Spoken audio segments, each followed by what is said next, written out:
بغیر پہلگام سے پاکستان کو جوڑنے کی بھارتی کوششیں مسترد۔ وزیر اعظم سے برطانوی ہائی کمشنر جین میریٹ کی ملاقات۔ پہلگام واقعے کے بعد جنوبی ایشیا کی موجودہ صورتحال پر پاکستان کے نقطہ نظر سے آگاہ کیا۔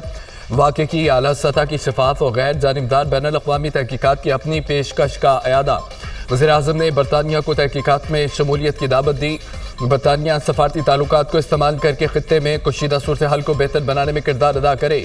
وزیر اعظم کی درخواست۔ وزیر اعظم سے ایرانی وزیر خارجہ کی ملاقات۔ بھارتی اشتعال انگیز رویے اور خطے میں موجودہ کشیدگی پر پاکستان کی شدید تشویش کا اظہار۔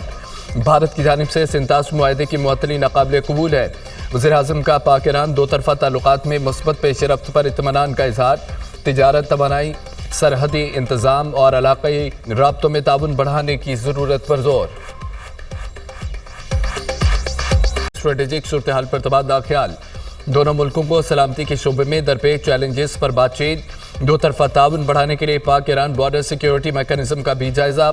علاقائی مسائل پر مثبت پیش رفت کے لیے مل کر کام کرنے پر اتفاق۔ ایرانی وزیر خارجہ نے خطے کے امن و استحکام کے لیے پاکستان کی کوششوں کو سراہا۔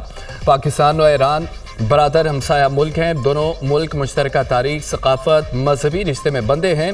Army chief general Syed Asim Munir کی گفتگو۔ اور عوام کی فلاح و بہبود کے تحفظ کے لیے پوری قوت سے جواب دے گا۔ پاکستان کی خود مختاری اور علاقائی سالمیت کا بھرپور تحفظ کیا جائے گا۔ پاکستان خطے میں امن کا خواہاں ہے۔ دہشت گردی کا کوئی مذہب، فرقہ یا نسل نہیں ہوتا۔ عوام کی مکمل حمایت کے ساتھ دہشت گردی کے خلاف جنگ جاری رکھیں گے۔ غیر ملکی سرپرستی میں ہونے والی دہشت گردی بلوچستان کی سلامتی اور ترقی کے لیے سب سے بڑا خطرہ ہے۔ دشمن عناصر کے مذموم عزائم کو کسی صورت کامیاب نہیں ہونے دیا جائے گا۔ دہشت گردی کو قومی یکجہتی کے ساتھ بھرپور طریقے سے مقابلہ کر کے ختم کرنا ہوگا۔ بلوچ شناخت کے نام پر دہشت گردی کرنے والے بلوچ غیرت و حب الوطنی پر دھبا ہے۔ بلوچستان کی ترقی حکومتی ترجیحات میں شامل ہے۔ بلوچستان کے نوجوان ترقی کے عمل میں اپنا کردار ادا کریں۔ جنرل سید عاصم منیر کا اظہار خیال۔ آرمی چیف سے 15ویں بلوچستان نیشنل ورکشاپ کے شرکاء کی ملاقات۔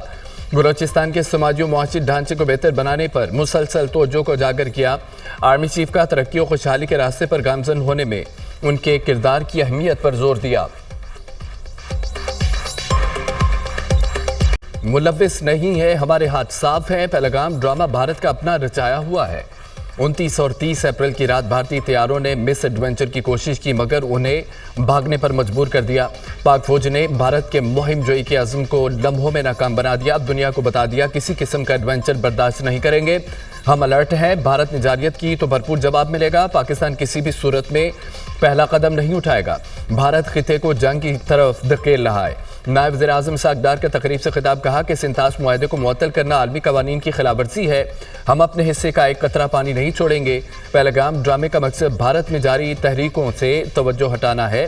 بھارت کے اقدامات خطے اور دنیا کے امن کے لیے خطرہ ہیں۔ عالمی برادری خطے کی صورتحال کا نوٹس لے۔ وزیر خارجہ اسحاق ڈار کی ایرانی منصب سے بھی ملاقات۔ پاکستان کا پہلگام واقعے سے کوئی تعلق نہیں ہے۔ پاکستان خطے میں امن و استحکام کے لیے پرعزم ہے۔ پاکستان پہل نہیں کرے گا۔ مہم جوئی ہوئی تو بھرپور جواب دیں گے۔ اسحاق ڈار کی ایرانی ہم منصب کے ہمراہ میڈیا سے گفتگو۔ فلیگ آپریشن کے بعد کی صورتحال میں جنرل عاصم منیر کے کردار کی تعریف۔ Army chief general Syed Asim Munir کی تعریف میں امریکی اخبار نیو یارک ٹائمز کا مضمون۔ حالیہ پاک بھارت کشیدہ صورتحال میں army chief general Syed Asim Munir کھل کر سامنے آئے ہیں۔ کشیدہ ماحول میں پاکستان کا بیانیہ تشکیل دینے میں جنرل عاصم منیر کا ہم کردار ہے۔ بھارت کے حوالے سے پاکستانی آرمی چیف کا لہجہ اور موقف سخت و دو ٹوک ہے۔ امریکی اخبار کا مضمون۔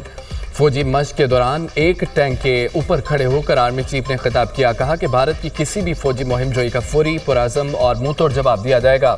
آرمی چیف نے بھارت کی جانب سے کسی بھی حملے کے مؤثر جواب کے عزم کا اظہار کیا تھا۔